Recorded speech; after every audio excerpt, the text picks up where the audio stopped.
Ya, oke. Selamat malam. Assalamualaikum warahmatullahi wabarakatuh. Kita ketemu lagi dalam kuliah kita di hari ini, pertemuan ke-10 saya rasa. Udah lama kita tidak bertemu secara virtual. Ya, di pertemuan ini kita akan coba bahas bersama. Nah, kenapa kok kita bahas bersama? Maksudnya ya latihan bersama atau belajar bersama tentang kebutuhan dan sumber dana. Jadi dalam studi kelayakan usaha, studi kelayakan proyek, kita akan mengetahui apa sih sumber dana dan kebutuhan sumber dana yang ada. Ya, kita akan mulai dari eh, sini. Ya, kebutuhan dana untuk aktiva tetap yang pertama. Jadi kalian mesti akan mengenal tentang aktiva tetap. Apa itu aktiva tetap? Ya, mungkin kalian pernah belajar pastinya ya tentang manajemen keuangan, tentang akuntansi. Di sana ada aktiva tetap, ada aktiva tidak tetap. Nah, aktiva tetap di sini di dalam investasi itu diklasifikasikan menjadi aktiva tetap yang berwujud yang pertama. Aktiva tetap yang berwujud itu memang ada wujudnya, ada bentuknya begitu ya. Yang pertama tanah dan pengembangan lokasi. Ya. Kemudian pembangunan dan perlengkapannya, pabrik dan mesin-mesin dan aktiva tetap lainnya.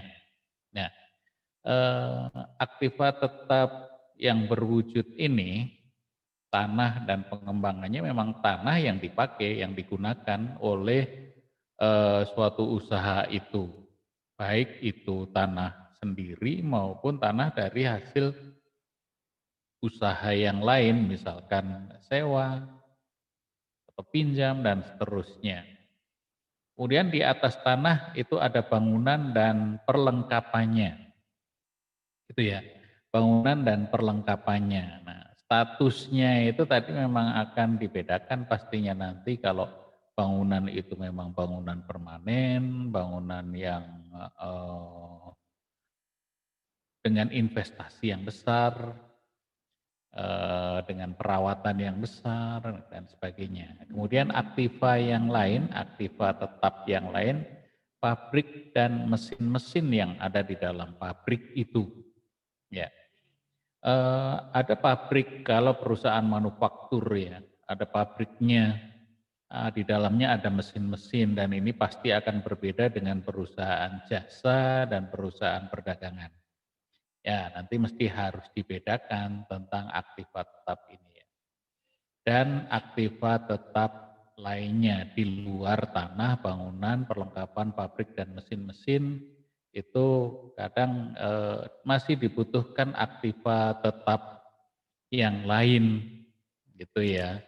Bisa jadi memang alat transportasi ya dan sebagainya.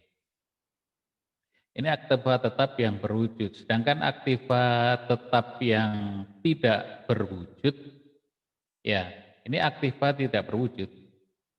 Ada biaya-biaya pendahuluan, ada biaya-biaya sebelum operasi. Itu di dalamnya terkandung seperti itu ya.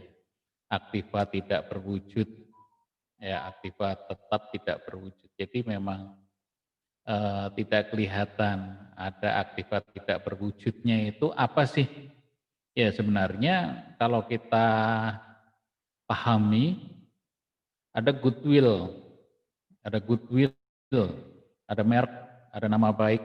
Nah, seperti itu juga merupakan aktiva yang tidak berwujud. Ya, oke kita lanjutkan. Aktiva tetap berwujud seperti tadi ya. Kalau kita uraikan tanah dan pengembangan lokasi, ya, di sana meliputi harga tanah, termasuk biaya pendaftaran, pembersihan, penyiapan tanah, pembuatan jalan, pemagaran, dan lain-lain.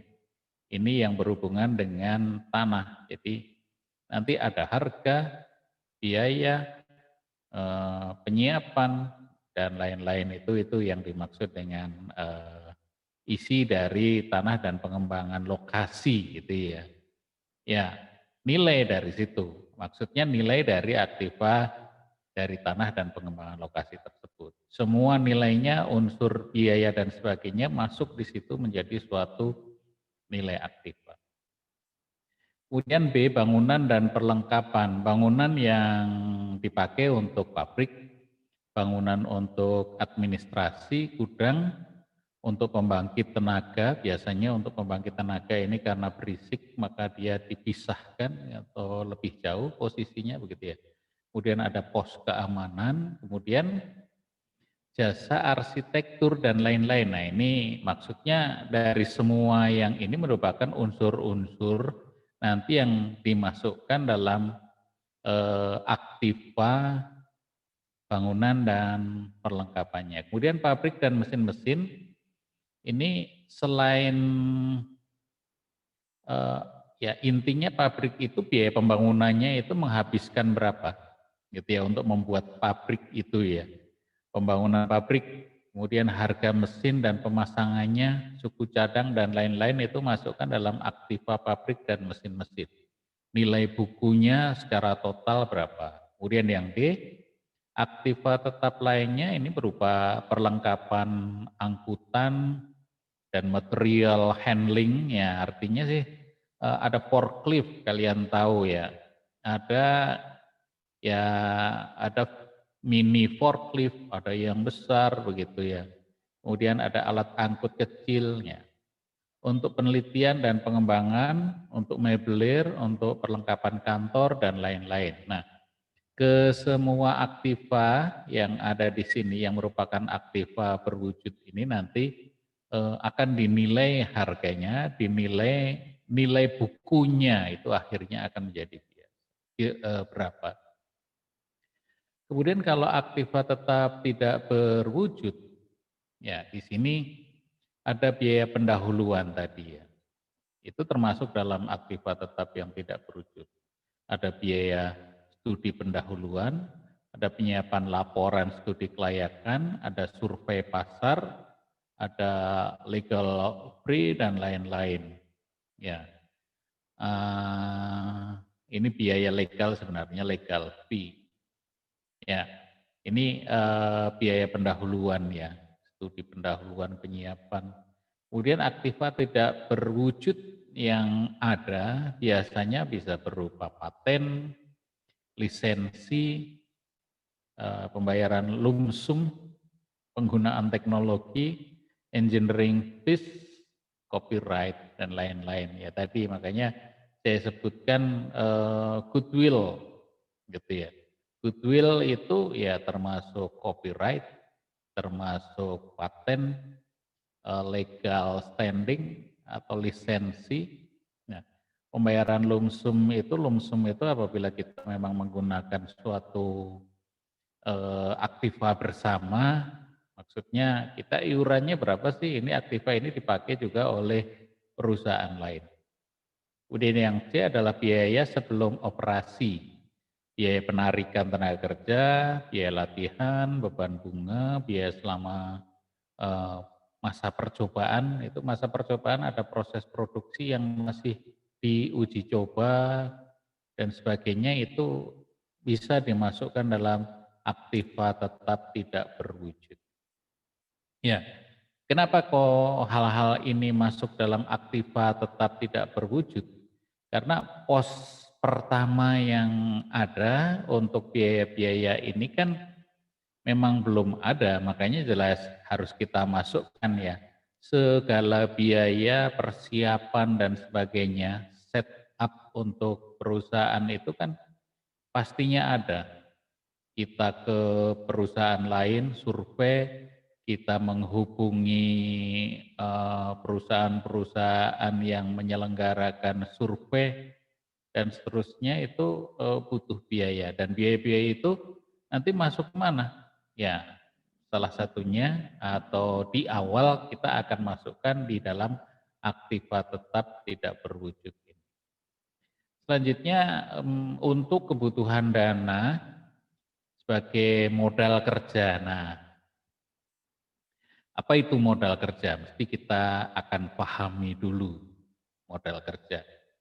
Jadi modal modal itu terdiri dari modal investasi, kemudian selanjutnya akan ada modal kerja. Modal investasi ya modal secara keseluruhan.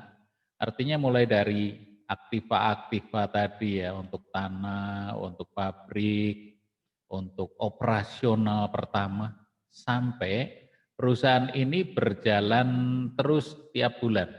Ya, perusahaan ini berjalan terus tiap bulan dan perusahaan ini supaya bisa mendanai butuh modal kerja. Artinya modal kerja ini adalah modal yang dipakai untuk setiap bulannya, gitu ya, setiap bulan operasionalnya, gitu ya. Tanah ya cukup sekali dia udah beli, bangunan sudah cukup sekali dibangun, tetapi nah bahan mentah, tenaga kerja, biaya pabrik tidak langsung itu akan masuk dalam suatu biaya modal kerja. Nah, di sini misalkan perusahaan akan memproduksi sebanyak 72.000 unit dalam 1 tahun. Produksi per bulan stabil, biaya per unit untuk membuat 72.000 unit itu diperkirakan sebagai berikut. Nah, ada biaya bahan mentah Rp1.000 per unit. Biaya tenaga kerja 300 dan biaya pabrik tidak langsung 400. Nah, total biaya produksi per unit adalah 1.700 dan harga jual 2.500. Nah, ini permisalan yang pertama. Nah, selanjutnya biaya produksi per bulan untuk membuat 6.000 unit adalah sebagai berikut, begitu ya. Biaya bahan mentah, Anda nanti hitung lagi ya, di situ 6 juta, karena 1.000 dikali dengan 6.000 unit, gitu ya. Kemudian biaya tenaga kerja 1.800.000 karena dari 300 kali 6.000 unit. Begitu juga untuk biaya pabrik tidak langsung 2.400.000 itu karena dari 400 dikalikan dengan 6.000 unit. Total biayanya ada 10.200.000 rupiah. Nah, misalkan tahap operasi adalah sebagai berikut. Yang pertama tahap bahan mentah 3 bulan. Kemudian tahap barang dalam proses 1 bulan. Tahap barang jadi 1 bulan, tahap dalam piutang 2 bulan. Artinya gini ya, setelah kita memproduksi 6.000 unit tadi, jadi di bahan mentah itu waktu prosesnya 3 bulan. Kemudian barang dalam prosesnya 1 bulan, tahap barang jadinya 1 bulan, dan tahap dalam piutang. Setelah jadi kemudian dijual dalam bentuk kredit.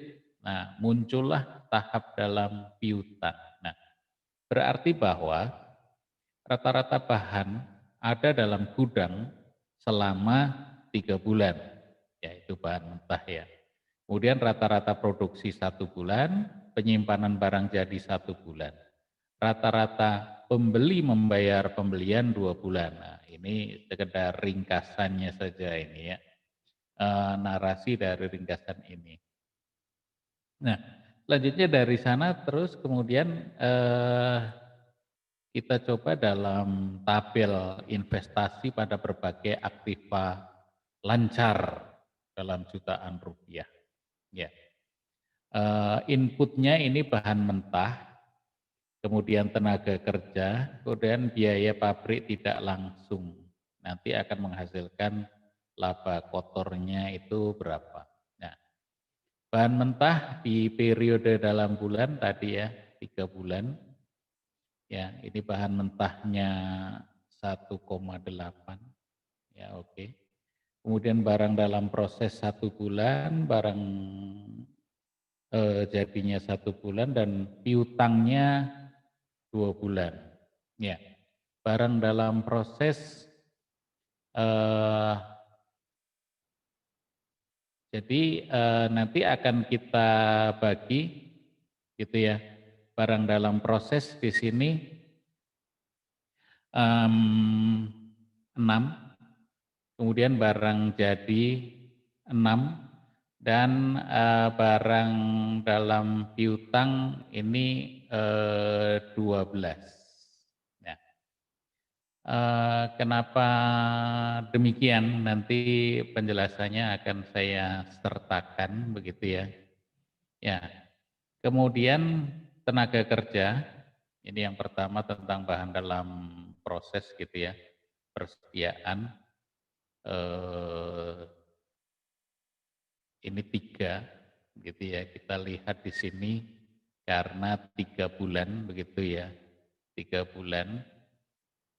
Kemudian ini bahan mentahnya kan 6 ya, ini tadi ya, kita bagi-bagi menjadi bahan mentah 18,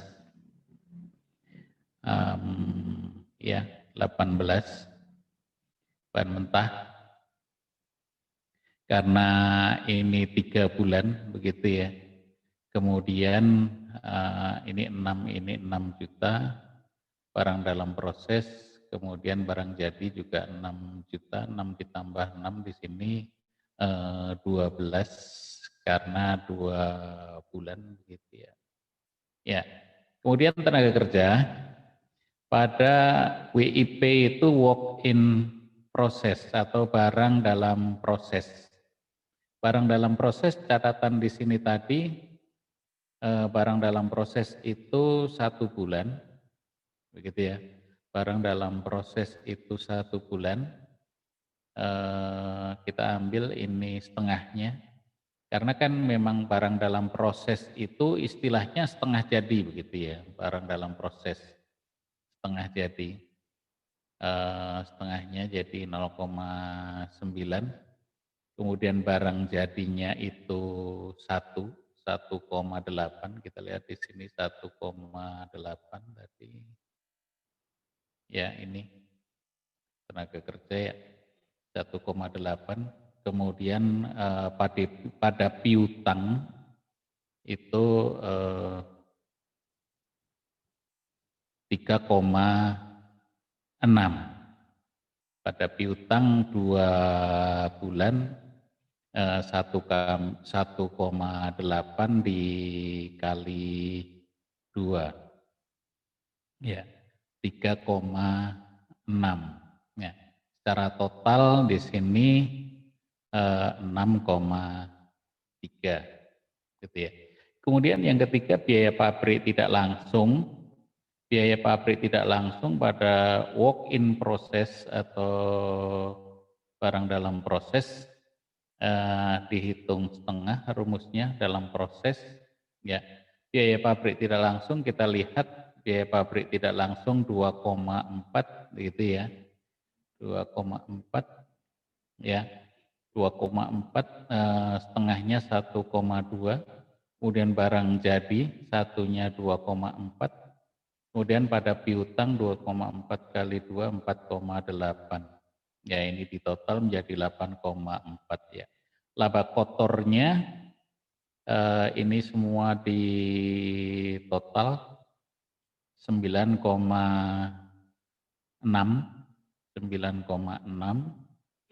Ya, kemudian ya di sini total dari bahan mentah 18, kemudian total dari barang dalam proses 8,1, total dari barang jadi ada 10,2.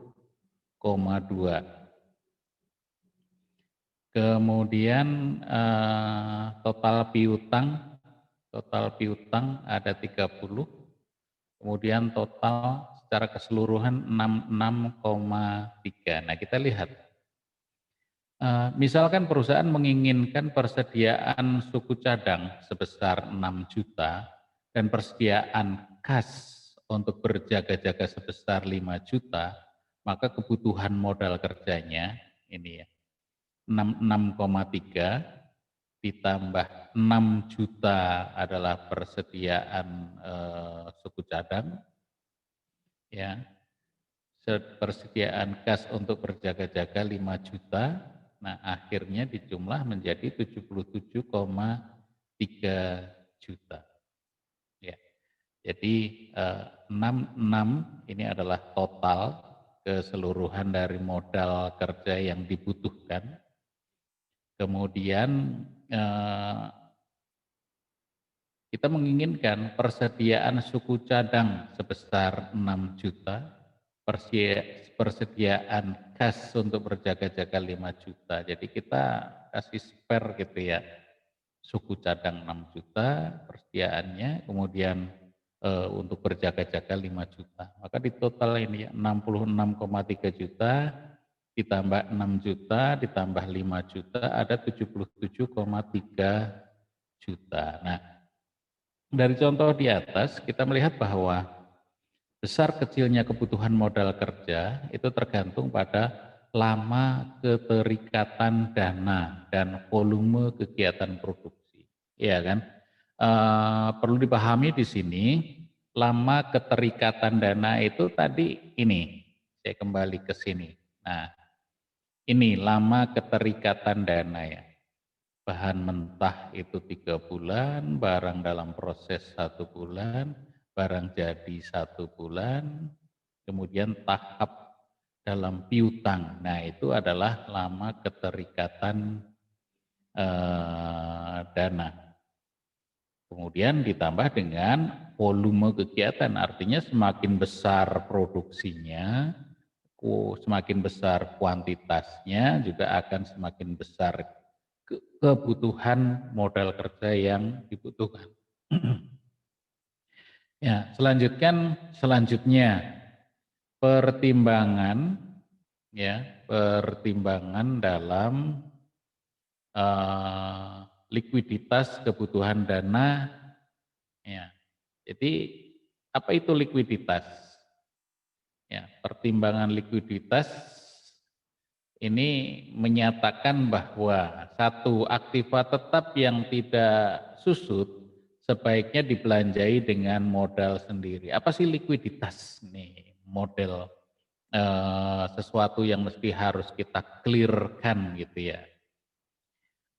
Likuiditas ini biasanya didefinisikan sebagai kemampuan perusahaan untuk memenuhi kewajiban-kewajiban jangka pendeknya.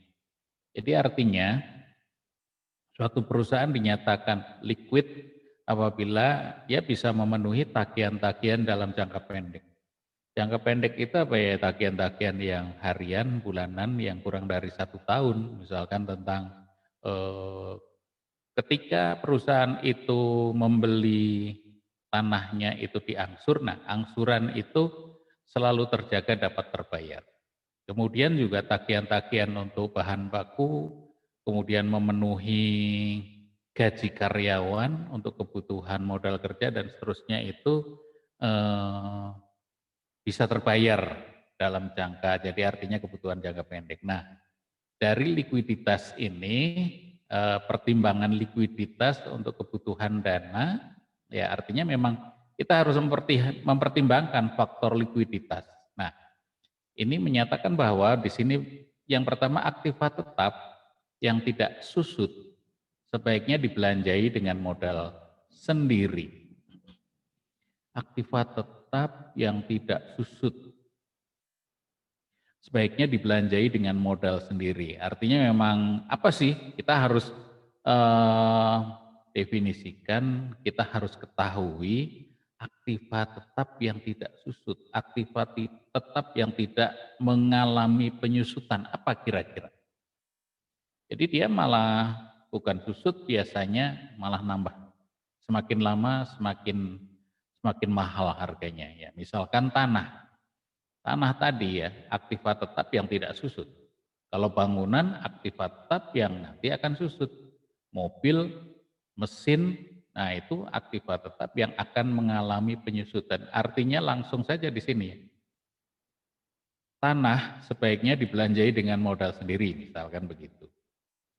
Kemudian yang kedua, aktiva tetap yang disusut sebaiknya dibelanjai dengan modal sendiri atau hutang jangka panjang yang periode jatuh temponya tidak lebih pendek daripada usia ekonomis aktiva tersebut. Nah, semakin bertambah referensi kita di sini ada usia ekonomis, ada penyusutan, aktiva tetap yang disusut. Contohnya, suatu perusahaan mempunyai mobil operasional itu ya, mobil operasional. Misalkan ya Kijang Innova gitu ya untuk operasional sehari-hari. Ya ini untuk operasional kantor, untuk operasional penjualan juga bisa jadi, pokoknya operasional saja.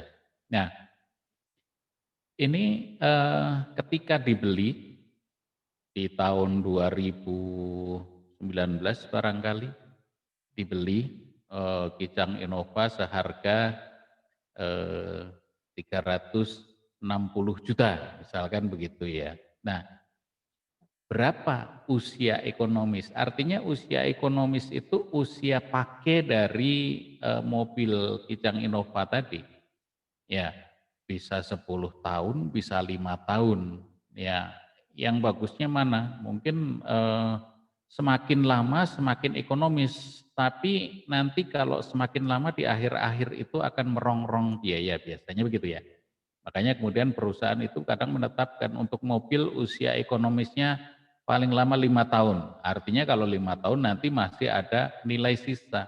Nilai sisa itu nilai residu, artinya nilai yang akan ketika dibayar, ketika dijual maksud saya, masih masih ada untungnya begitu ya, dijual masih laku, itu nilai residu. Nah, aktiva tetap yang dibelanjai dengan modal sendiri atau hutang jangka panjang ini yang disusut tadi ya. Kalau bisa hutang jangka panjang saja untuk membiayai seperti itu. Yang ketiga, aktiva lancar bisa dibelanjai dengan hutang jangka pendek asalkan periode jatuh temponya itu tidak lebih pendek daripada periode keterikatan dana pada aktiva lancar. Ya, bisa saja dengan hutang, tapi hutang jangka pendek. Tapi jangan sampai jatuh temponya lebih pendek daripada periode keterikatan dana pada aktiva lancarnya. Ya, coba ini dicamkan baik-baik ya. Apa sih aktiva lancar? Ya kan kalau tadi aktiva tetap gitu ya. Aktiva lancar itu apa? Aktiva lancar itu ya aktiva yang dipakai dan itu akan cepat. Ya usia biasanya hanya 1 tahun saja aktiva lancar. Dibiayai dengan hutang jangka pendek ya. Ini misalkan aktiva lancar itu bisa saja termasuk dalam modal kerja. Jadi temponya tidak lebih pendek daripada periode keterikatan dana pada aktiva lancar tersebut. Kemudian aktiva lancar kembali yang permanen sebaiknya dibelanjai dengan hutang jangka panjang atau modal sendiri. Nah, ya aktiva lancar yang permanen. Ya, aktiva lancar yang permanen. Aktiva lancar itu memang tidak termasuk di luar aktiva tetap ya. Artinya dia memiliki waktu ya, waktu yang lebih pendek daripada aktiva tetap. Oke, kita lanjutkan dulu. Komponen aliran kas suatu proyek. Nah, itu komponen aliran kas suatu proyek. Proyek yang kita akan susun, yang kita akan buat, itu memiliki aliran kas. Nah, aliran kas itu ada berapa macam sih? Yang pertama aliran kas permulaan atau initial cash flow ya, namanya inisial ya. Umumnya negatif. Ya, umumnya negatif karena kita memang mengeluarkan begitu ya, aliran kas permulaan. Nah, kemudian yang kedua aliran kas operasional, operational cash flow umumnya positif. Kemudian yang ketiga aliran kas terminal atau terminal cash flow umumnya positif. Nah, aliran kas ini harus dinyatakan dengan dasar setelah pajak. Ya, maksudnya dihitungnya nanti ada komponen pajak. Ya, yang negatif itu tadi ya, aliran kas permulaan ini, initial cash flow itu negatif karena memang kita harus bayarkan untuk di awal begitu ya. Kita harus keluar duitnya dulu. Baru kemudian secara operasional kita mendapatkan keuntungan gitu ya. Atau aliran kas terminal ini, terminal cash flow itu apabila memang ada dana-dana tertentu yang menghasilkan uang yang menjadi sumber pemasukan kita juga. Ya, misalkan suatu proyek dibelanjai dengan 100% pinjaman. Bunga pinjaman 20% per tahun dan taksiran rugi laba sebagai berikut. Penghasilan 150 juta. Ini kita akan mengetahui atau melihat suatu model rugi laba, laporan rugi laba. Penghasilan 150 juta. Biaya tunai 70 juta, penyusutan 50 juta. Laba sebelum bunga dan pajak itu adalah merupakan pendapatan kotor gitu ya, 150 dikurangi 120 ya ini ya, adalah 30 juta. Earning before interest and tax biasanya disebut sebagai begitu ya, laba sebelum bunga dan pajak. Kemudian kita harus membayar bunga dikarenakan 100% pinjaman 20 juta. Ini karena 20% gitu ya. 20 juta. Kemudian dikurangi menjadi 10 juta, ini laba sebelum pajak. Earning before tax. Ya. Kemudian ada pajak 5 juta. Laba setelah pajak 5 juta ini earning after tax ini merupakan keuntungan bersihnya 5 juta. Ya, dari 150 juta kita akan mendapatkan 5 juta ini dalam 1 tahun ya. Ya, sekedar ilustrasi saja tentang keuangan.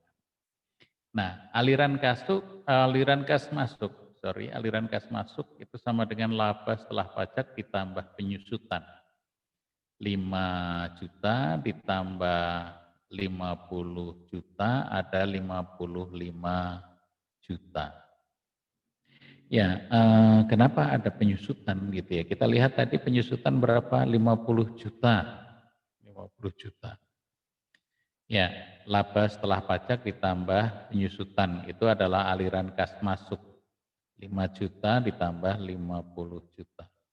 Ada 55 juta. Untuk penaksiran operasional cash flow, cara ini membuat kesalahan dalam hal mencampur adukkan antara cash flow karena keputusan pembelanjaan yaitu pembayaran bunga dan cash flow karena investasi atau penghasilan pengeluaran biaya tunai pajak.